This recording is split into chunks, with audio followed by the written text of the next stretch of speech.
안녕하십니까. 오늘은 2026년 6월 15일 월요일입니다.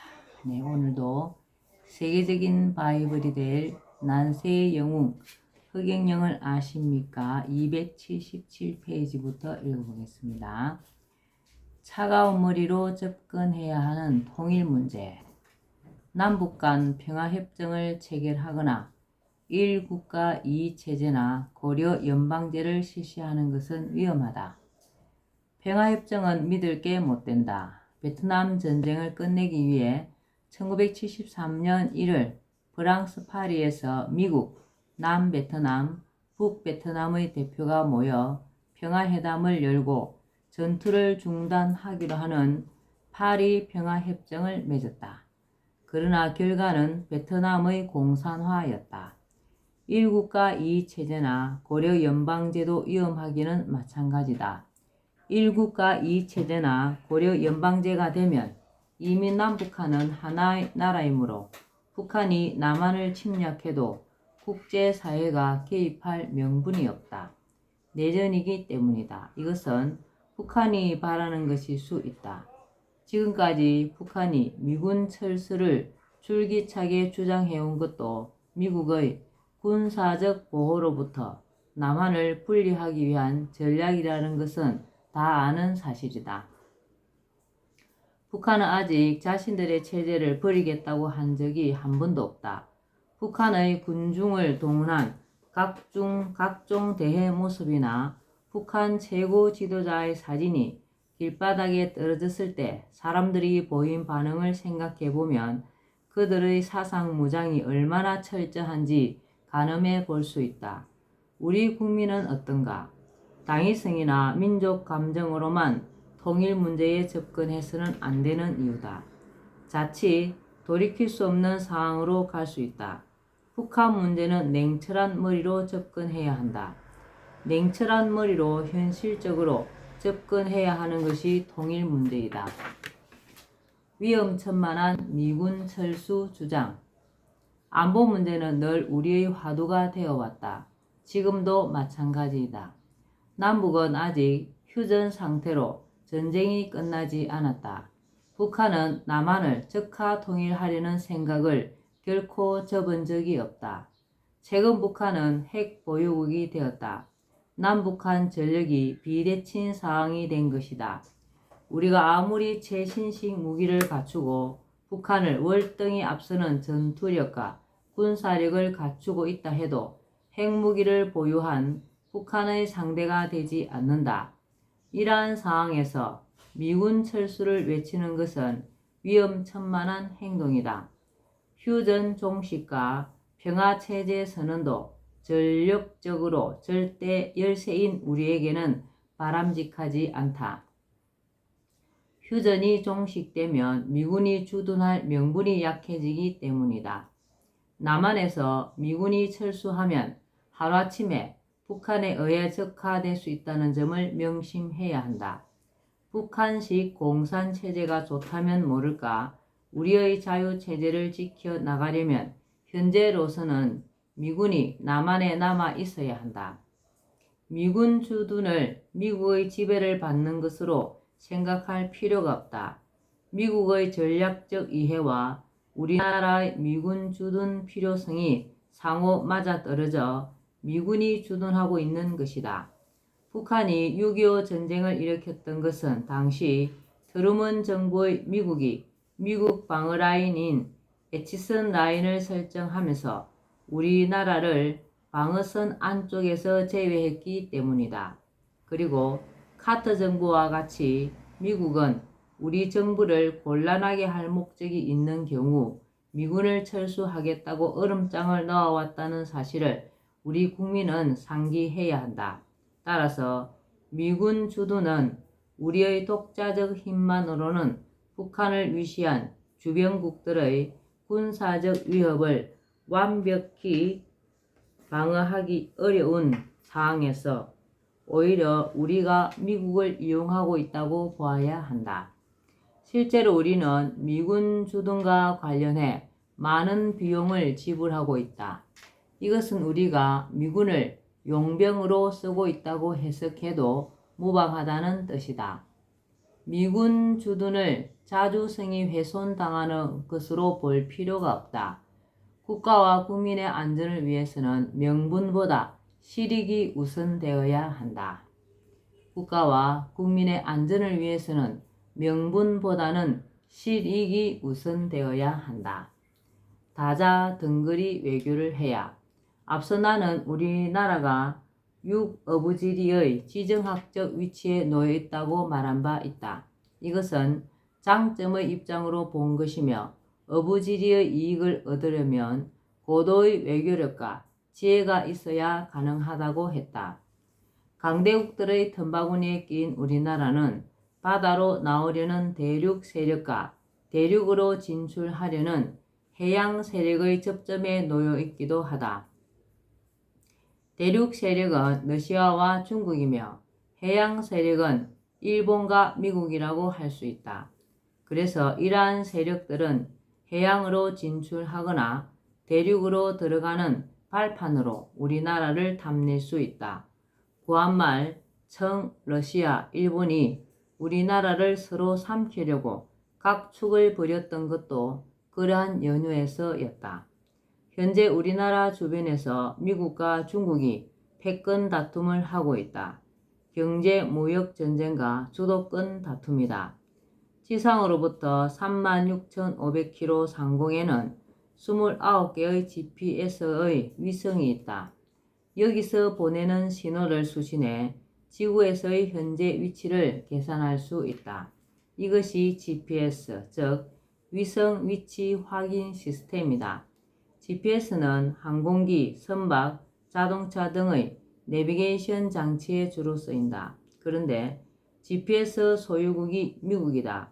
미국 국방부에서 전투 시 폭격의 정확성을 높이기 위해 군사용으로 개발한 시스템인데 현재 전 세계에 무료로 개방해 많은 나라에서 활용하고 있고 중국도 사용하고 있다. 따라서 중국은 미국을 절대 선제 공격할 수 없다.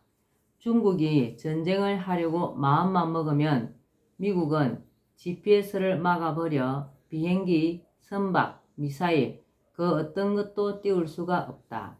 비록 중국이 독자적으로 위성항법 시스템을 개발하고는 있지만 성공 여부는 미지수이다. 미국은 GPS를 보유하고 있고 방위산업이 절대적 우위에 있어 아직까지 전쟁에서는 미국을 이길 나라가 없다. 미국과 중국은 경제적으로 상호 의존적이다. 중국은 이미 수출로 엄청난 경제 성장을 이루었다. 미국 국민의 생필품은 거의 중국에서 들어간다고 봐도 과언이 아니다. 미국이 중국을 먹여 살린다고 해도 지나치지 않다.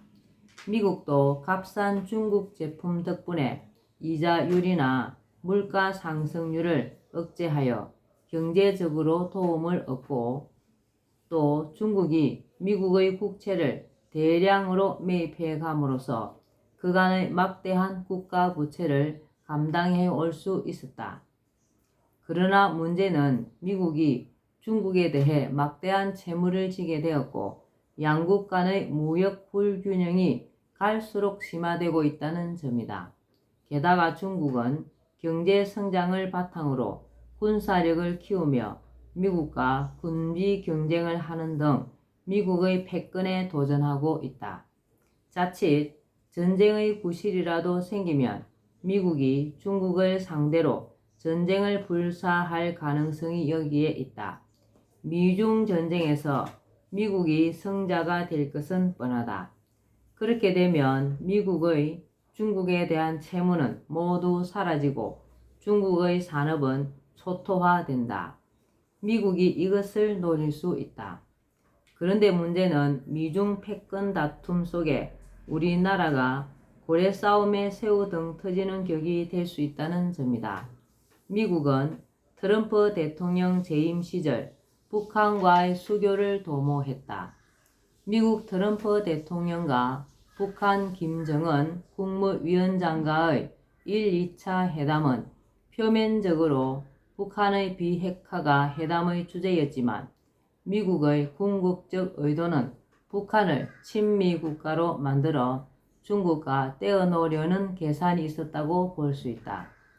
미국은 경제적으로 궁지에 몰린 북한 정권에 남한에 버금가는 경제 성장을 약속하고 어쩌면 미군 주군까지 얻어내려고 했을 수도 있다. 그렇게 되면 미국은 중국에 대해 굉장히 유리한 입장에 서게 된다. 중국은 사방이 친미 세력에 포위당한 형국이 되기 때문이다. 냉정하게 보면 심한 경우 미국은 북한에 남한을 넘겨줄 수도 있다. 왜냐하면 미국 입장에서 북한이 우리나라보다 훨씬 더 유리한 지정학적 위치에 놓여 있기 때문이다. 중국과 러시아에 바로 붙어 있는 것이 남한이 아니라 북한이다.